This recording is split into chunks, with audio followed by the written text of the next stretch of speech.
Your groceries cost more, your electronics are delayed, and your paycheck doesn't stretch as far. But it's not just inflation, it's a global trade war, and Canada is collateral damage.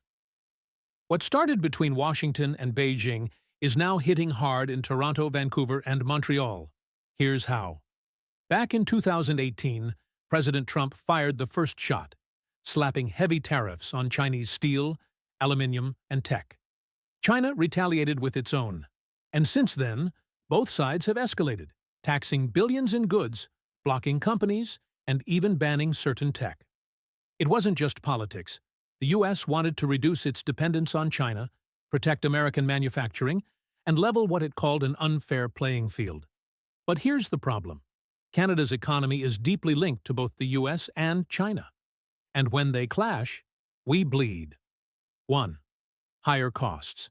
Canada buys a lot from the U.S., and many of those products contain Chinese parts. Tariffs jack up those prices, and we end up paying more, from smartphones to construction materials. 2. Delays and shortages.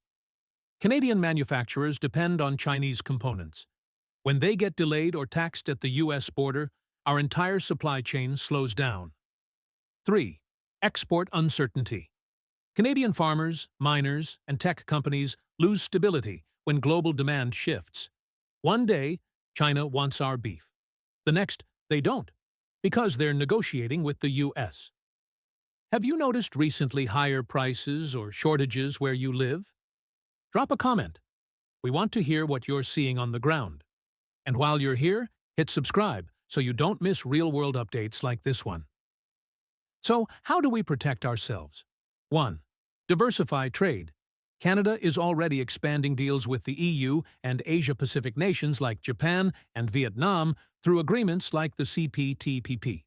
2. Buy smart. Choosing Canadian-made products reduces reliance on disrupted supply chains. 3. Watch the markets. Small businesses should stay informed. Global policy shifts could change your costs overnight. This isn't just a U.S.-China issue. It's a global reshuffling, and Canada needs to stay agile. Trade wars aren't fought with bullets. They're fought with tariffs. But make no mistake, they still leave casualties. And if we're not careful, Canada could be one of them.